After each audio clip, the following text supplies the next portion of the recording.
Hello friends, હું છું જય યોગેશ ચૌહાણ. મંગલમૂર્તિ વિદ્યા મંદિરની યુટ્યુબ ચેનલમાં આપ સૌનું હાર્દિક સ્વાગત કરું છું. આપણે શીખી રહ્યા છીએ ધોરણ 6 વિષય ગણિત પ્રકરણ નંબર 2, જેમાં આપણે ભાગ નંબર 2માં સ્વાધ્યાય 2.1 પૂર્ણ કરી લીધું છે. હવે આપણે ભાગ નંબર 3માં એના આગળ અભ્યાસ કરવાનો છે. આજનો જે આપણા વિડીયોનો જે મુદ્દો છે એ છે કે પૂર્ણ સંખ્યાના ગુણધર્મ. શરૂઆત છે ધોરણ 6ની અને પહેલી વખત આપણે પૂર્ણ સંખ્યા નામનું એક પ્રકરણ ભણી છીએ, એટલે ગુણધર્મની પણ શરૂઆત જ થઈ કહેવાય બેઝિકલી. તો ગુણધર્મને ખાસ આપણે ધ્યાનથી સમજવાના છે. ધોરણ 7 અને 8માં વિશેષ ગુણધર્મ પણ આપણે ભણશું.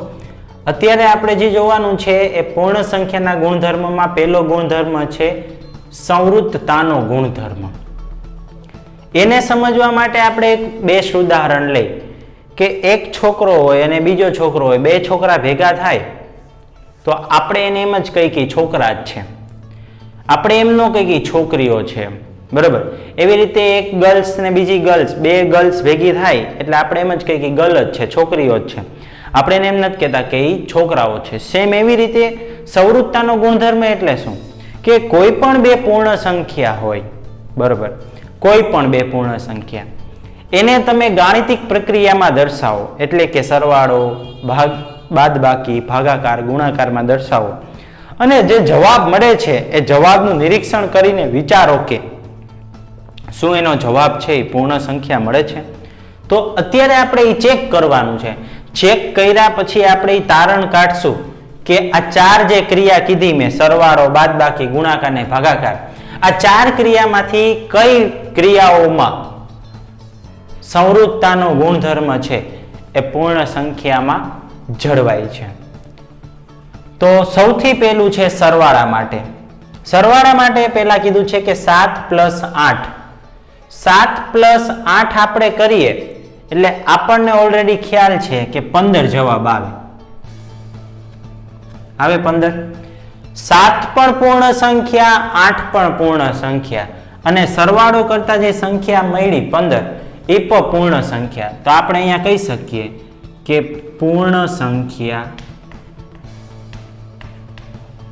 છે, એટલે કે 15 પૂર્ણ સંખ્યા છે, બરાબર. તો બે પૂર્ણ સંખ્યાનો સરવાળો શું મળ્યો? પૂર્ણ સંખ્યા. બીજું ઉદાહરણ જોઈ, 5 + 5 બરાબર 10. 10 પણ કેવી સંખ્યા છે? તો કે પૂર્ણ સંખ્યા છે. ત્યાર પછી છે 0 + 15. 0 માં 15 ઉમેરો તો 15 જ આવે. તો 15 કેવી સંખ્યા છે? પૂર્ણ સંખ્યા છે. હવે બે ખાના ખાલી છે તો એમાં આપણે આપણી રીતે ઉદાહરણ લઈ. દાખલા તરીકે 30 + 12 બરાબર 42. તો 30 પણ પૂર્ણ સંખ્યા, 12 પણ પૂર્ણ સંખ્યા, અને સરવાળો પણ કેવો જવાબ મળ્યો? તો કે પૂર્ણ સંખ્યા. તો આપણે એમ કહી શકીએ કે 42 છે એ કેવી સંખ્યા છે? પૂર્ણ સંખ્યા છે. પછી છે 15 + 15. 15 ને 15 30. તો 30 પણ કેવી સંખ્યા છે? પૂર્ણ સંખ્યા છે. 30 પૂર્ણ સંખ્યા છે. તો તમે જુઓ કે કોઈ પણ બે સંખ્યા, અને એ પણ કેવી? પૂર્ણ સંખ્યા હતી. જો એનો સરવાળો કર્યો તો આપણને જે જવાબ મળે છે એ જવાબ છે એ પૂર્ણ સંખ્યા જ મળે છે. કેવો જવાબ મળે છે? પૂર્ણ સંખ્યા જ મળે છે. એટલે કે સરવાળા માટે કોઈ પણ બે પૂર્ણ સંખ્યાનો સરવાળો આપણે કરીએ તો જવાબ આપણને પૂર્ણ સંખ્યા મળે. એટલે સરવાળા માટે સંવૃત્તતાનો ગુણધર્મ છે એ જળવાય છે. ત્યાર પછી આપણે જોવું છે ગુણાકાર માટે. 7 × 8. તો 7 × 8, 7 જો પૂર્ણ સંખ્યા, 8 પણ પૂર્ણ સંખ્યા. તો 7 × 8 = 56. તો 56 જે જવાબ મળ્યો એ કેવી સંખ્યા છે? પૂર્ણ સંખ્યા. તો 56 પૂર્ણ સંખ્યા છે. 5 × 5 = 25. 25 પણ કેવી સંખ્યા છે? તો કે પૂર્ણ સંખ્યા છે. 0 × 15. કોઈ પણ સંખ્યાનો ગુણાકાર 0 સાથે કરીએ એટલે જવાબ શું આવે? 0. તો 0 છે એ પૂર્ણ સંખ્યા છે? હા છે. તો 0 પૂર્ણ સંખ્યા છે. બે બોક્સ ખાલી છે તો ત્યાં આપણે આપણી રીતે ઉદાહરણ લઈએ કે ભાઈ 12 ગુણ્યા 10, 12 પણ પૂર્ણ સંખ્યા છે, 10 પણ પૂર્ણ સંખ્યા છે, તો 12 ગુણ્યા 10 એટલે 120. 120 કેવી સંખ્યા છે? પૂર્ણ સંખ્યા છે. ત્યાર પછી આપણે લઈએ 15 ગુણ્યા 7. 15 ગુણ્યા 7 એટલે 15 સત્તા 105. 105 પણ કેવી સંખ્યા છે? તો કે પૂર્ણ સંખ્યા છે. તમે જોવો જોઈએ સરવાળામાં 5 એ 5 માં પૂર્ણ સંખ્યા છે, ગુણાકારમાં 5 એ 5 પૂર્ણ સંખ્યા છે, તો આપણે એમ કહી શકીએ કે સરવાળા તથા ગુણાકારની ક્રિયામાં પૂર્ણ સંખ્યા કયો ગુણધર્મ છે? સંવૃત્તતાનો ગુણધર્મ જણાવે છે. બરાબર, એટલે કે સરવાળા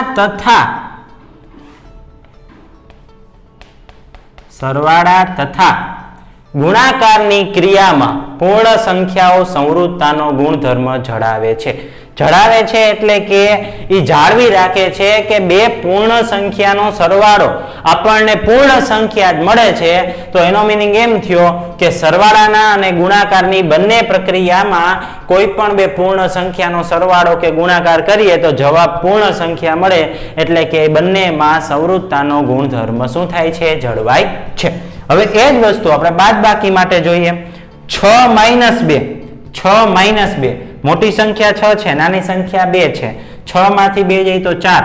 મોટી સંખ્યાની નિશાની 6 મોટા હતા એટલે એની નિશાની પ્લસ, તો +4 છે એ કેવી સંખ્યા છે? પૂર્ણ સંખ્યા છે. 7 - 8 7 માંથી 8 નો જાય, કારણ કે 7 નાની સંખ્યા, 8 મોટી, પણ મોટી માંથી નાની સંખ્યા જાય તો કે 8 માંથી 7 જાય તો કેટલા વધે? તો કે 1. મોટી સંખ્યા 8, 8 ની નિશાની માઇનસ, તો જવાબ આવે -1. હવે જુઓ આપણને ઓલરેડી ખ્યાલ જ છે કે પૂર્ણ સંખ્યામાં 0 થી ચાલુ થાય, 0 1 2 3, એટલે 0 અને ધન સંખ્યા આવે, એમાં ઋણ સંખ્યા આવે નહીં, એટલે -1 છે એ આપણા માટે પૂર્ણ સંખ્યા નથી. બરાબર. ત્યાર પછી 5 માંથી 4 જાય તો કેટલા વધે? 1. તો 1 છે એ આવે પૂર્ણ સંખ્યામાં, તો પૂર્ણ સંખ્યા છે. પછી આગળ 3 - 9 3 માંથી 9 જાય નહીં કોઈ દિવસ, એટલે 9 માંથી 3 જાય તો 6. મોટા પદની નિશાની, મોટા પદની આગળ માઇનસ હતા તો -6. જોવો જોઈએ પાછું માઇનસ, તો માઇનસ છે એ કોઈ દિવસ પૂર્ણ સંખ્યામાં આવે નહીં, એટલે -6 છે એ પૂર્ણ સંખ્યા નથી. એટલે જો આમાં 2 માં છે ને 2 માં નથી, તો કે બાદબાકીમાં પૂર્ણ સંખ્યા માટે સંવૃત્તતાનો ગુણધર્મ જળવાતો નથી. ભાગાકારમાં જોઈ 8/4 એટલે 8/4, 4 દુ 8 એટલે જવાબ મળ્યો 2. તો 2 છે એ પૂર્ણ સંખ્યા છે, 2 એ પૂર્ણ સંખ્યા છે. કેવી સંખ્યા છે? પૂર્ણ સંખ્યા છે. 5/7 થાય જ નહીં, તમે ભાગાકાર કરી જ ન શકો, કરો તો પોઈન્ટમાં આવે, તો પોઈન્ટમાં આવે બરોબર, તો એ પૂર્ણ સંખ્યા કહેવાય નહીં. આનો ભાગાકાર શક્ય નથી, એટલે ત્યાં લખી નાખવાનું કે પૂર્ણ સંખ્યા નથી. આપણે ભાગાકાર કરવા બેસવાનું નથી, બરોબર, પોઈન્ટમાં લઈ આવવાનો નથી, એવી કોઈ મહેનત નથી કરવાની. 12/3 તો 3 4 12 શક્ય હોય અહીંયા કરવાનો, તો 4 આવ્યો જવાબ, તો એ પૂર્ણ સંખ્યા છે, પૂર્ણ સંખ્યા છે. પછી છે 6/5 થાય જ નહીં, બરાબર, પોઈન્ટમાં જવાબ આવે, પોઈન્ટમાં લેવાનો નથી, તો પૂર્ણ સંખ્યા નથી. આમાં પણ 2 માં છે ને 2 માં નથી, તો એનો મીનિંગ શું થયો કે સરવાળા અને ગુણાકારની ક્રિયામાં પૂર્ણ સંખ્યા સંવૃત્તતાનો ગુણધર્મ જણાવે છે, બરાબર, પણ આમાં જણાવતી નથી, એટલે લખવાનું કે બાદબાકી તથા ભાગાકારની ક્રિયામાં પૂર્ણ સંખ્યાઓ પૂર્ણ સંખ્યાઓ સંવૃત્તતાનો પૂર્ણ સંખ્યાઓ સંવૃત્તતાનો ગુણધર્મ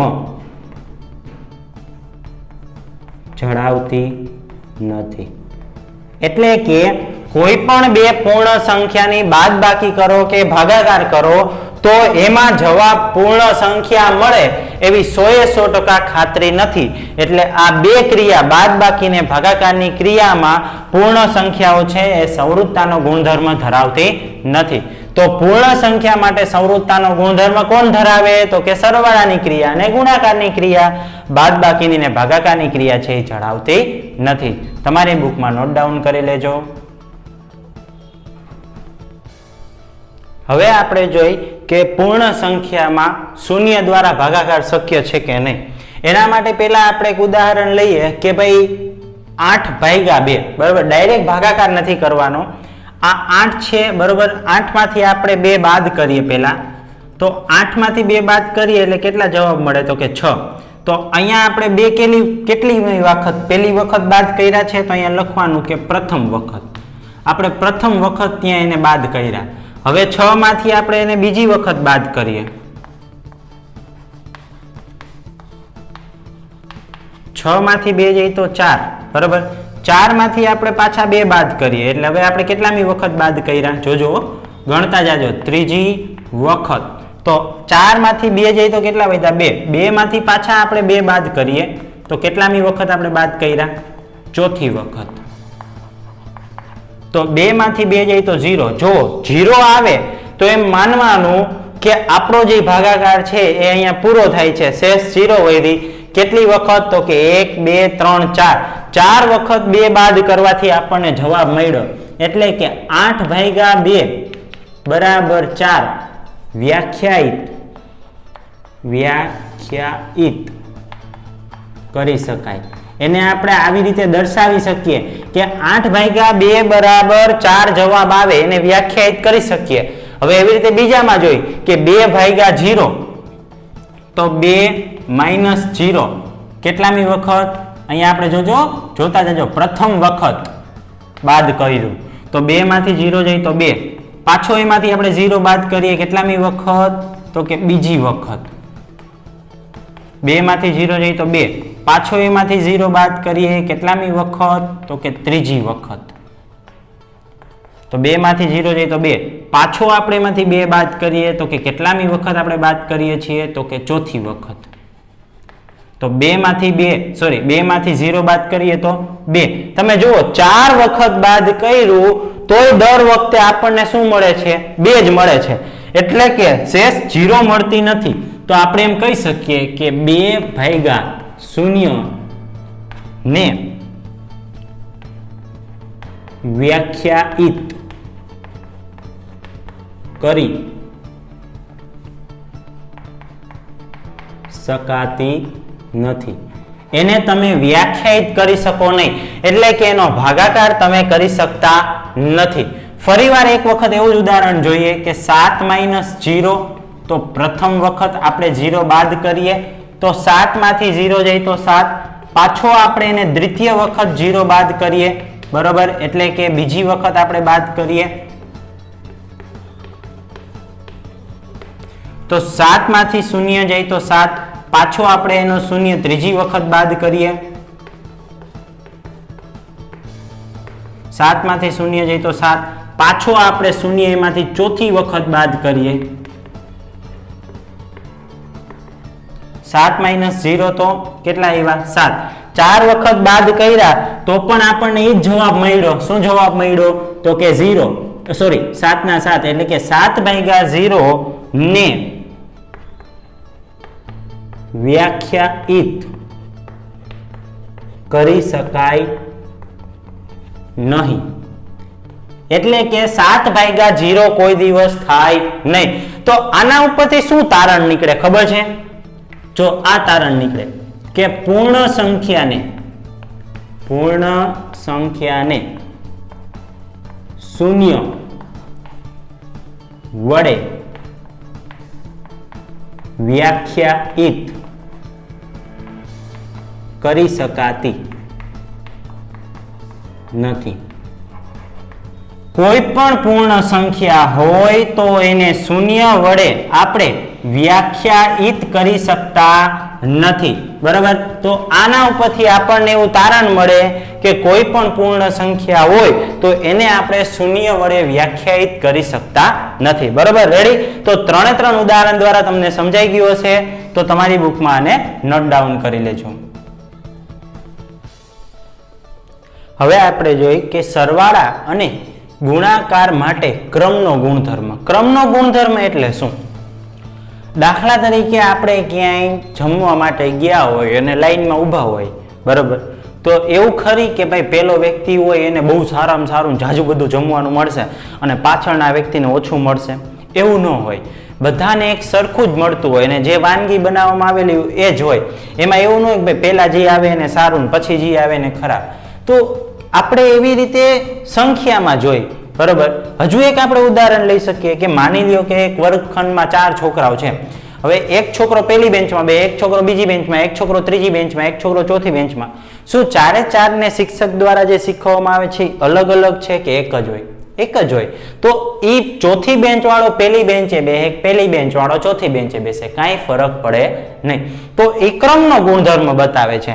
તો સંખ્યામાં પણ એવું જોઈએ, પૂર્ણ સંખ્યામાં, કે કોઈ પણ ક્રમમાં આપણે સંખ્યા ઉમેરીએ તો શું જવાબ મળે એ એક વખત આપણે જોઈ.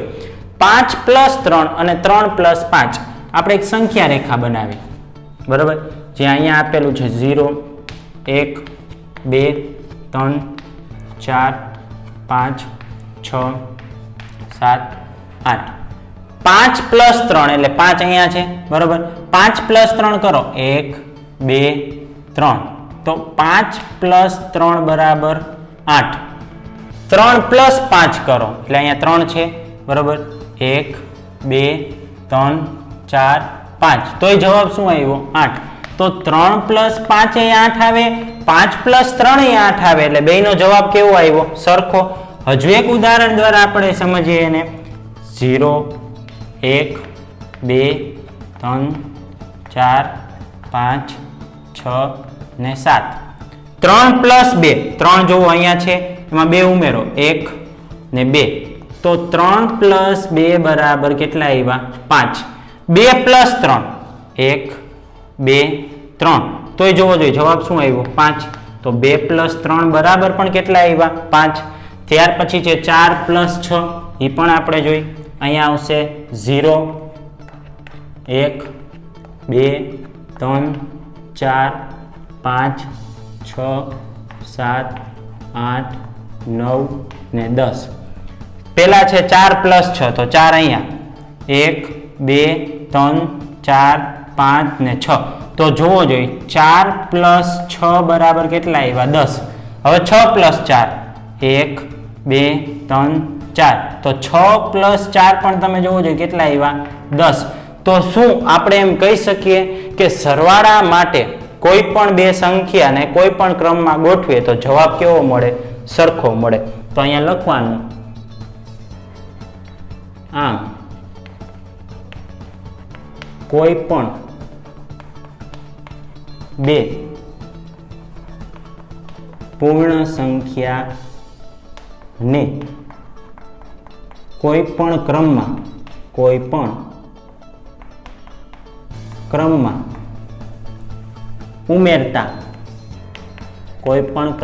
ઉમેરતા જવાબ સરખો જ મળે. રેડી?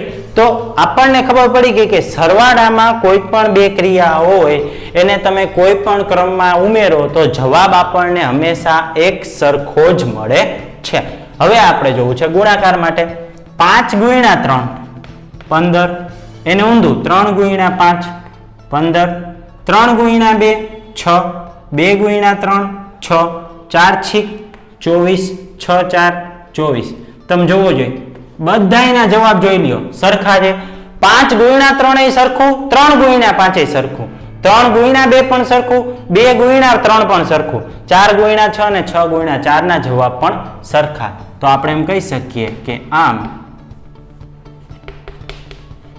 કોઈ પણ બે પૂર્ણ સંખ્યાને કોઈ પણ ક્રમમાં ગુણતા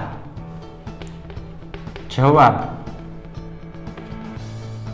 એક સરખો જ મળે. રેડી? બરાબર. તો સરવાળા અને ગુણાકારમાં આપણે એમ કહી શકીએ કે સરવાળા અને ગુણાકાર માટે પૂર્ણ સંખ્યાઓ સમક્રમી છે એવો શબ્દ વાપરી શકીએ. સમક્રમી એટલે કે ક્રમ બદલવાથી એનો જવાબ બદલતો નથી. રેડી? તમારા બુકમાં આને નોટ ડાઉન કરી લેજો. હવે આપણે જોઈએ સરવાળા અને ગુણાકાર માટે જૂથનો ગુણધર્મ. ખૂબ જ આઈએમપી ગુણધર્મ છે. મોટી મોટી સંખ્યાઓ જ્યારે આવે ત્યારે એનો સરવાળો કે ગુણાકાર કરવા માટે જો આપણે આ ગુણધર્મનો ઉપયોગ કરી તો કોઈ પણ દાખલો છે એકદમ સરળતાથી તમે કરી શકો છો. અને આ જે ગુણધર્મ છે એના ઉપર જ આખું આપણું પ્રકરણ નંબર 2 પૂર્ણ સંખ્યાઓ છે એ નિર્ભર કરે છે. એટલે ખાસ આ ગુણધર્મ ઉપર આપણે વ્યવસ્થિત ભાર આપવાનો છે. ગુણધર્મ હોય ને જ્યારે જૂથનો ત્યારે 3 સંખ્યા હોય. અત્યાર સુધી તમે જે ગુણધર્મ જોયા સંવૃત્તાનો ગુણધર્મ ને ક્રમનો ગુણધર્મ એમાં કોઈ પણ 2 જ સંખ્યા આવતી. જ્યારે જૂથનો ગુણધર્મ હોય ને એટલે તમારી પાસે 3 સંખ્યા હોય. 2 સંખ્યા હોય તો કેવી રીતે કરશું એ આપણે શીખશું. પણ અત્યારે આપણે 3 સંખ્યાને ધ્યાનમાં લેવાની છે કે આપણી પાસે કોઈ પણ સંખ્યા 2, 3 અને 4 લઈએ તો કેવી રીતે આપણે એનો ઉપયોગ કરી શકીએ. બરાબર? તો પહેલા આપણે જોવાનું છે સરવાળા માટે. બરાબર? શેના માટે જોશું? સરવાળા માટે. હવે જૂથના ગુણધર્મમાં હકીકતે શું હોય તો કે આ 3 માંથી કોઈ પણ 2 સંખ્યા આપણે સરવાળો કરવો એટલે જનરલી શું કરીએ 2 + 3 + 4 આવી રીતે કરીએ. આમાંથી કોઈ પણ 2 સંખ્યાને આપણે કાઉન્સમાં લખવાની છે. જો કેવી રીતે તો કે આપણે પહેલી 2 સંખ્યાને કાઉન્સમાં લખી નાખીએ તો 2 + 3 + 4. બરાબર? હવે જો 2 + 3 એટલે કેટલા થાય તો કે 5. 5 + 4 કરો તો કેટલા આવ્યા 9. હવે બીજી 2 સંખ્યાનો આપણે જૂથ બનાવી. દાખલા તરીકે છેલ્લી 2 નો તો પહેલી એમને 2 + કાઉન્સમાં 3 + 4 તો 2 ના 2 એમને 3 + 4 કેટલા થાય તો કે 7. 7 + 2 કેટલા આવ્યા 9. જવાબ જોવો જોઈએ કેવો મળ્યો? સરખો મળ્યો. બરાબર? તો તમે જુઓ કે સરવાળામાં કોઈ પણ 3 સંખ્યા હતી એમાંથી કોઈ પણ 2 સંખ્યાને આપણે કાઉન્સમાં લખી અને એક સંખ્યાને બહાર રાખીને પણ જો એનો સરવાળો કરી છે તો એનો જે જવાબ છે એ જવાબ બદલતો નથી. એટલે કે સરવાળા માટે જૂથનો ગુણધર્મ પૂર્ણ સંખ્યામાં જળવાય છે. આપણે અહીંયા કહી શકીએ કે આમ સરવાળાની ક્રિયામાં પૂર્ણ સંખ્યામાં જૂથના ગુણધર્મનું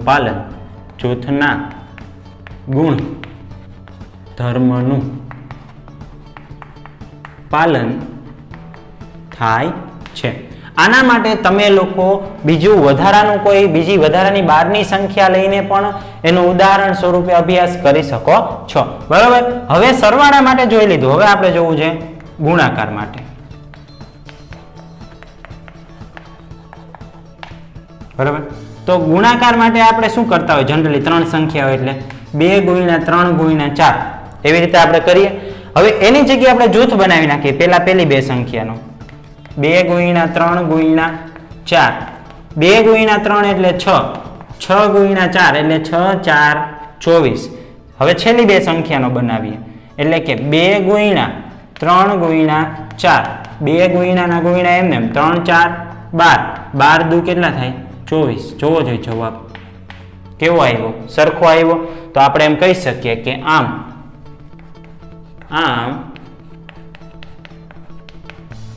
ગુણાકારની ક્રિયામાં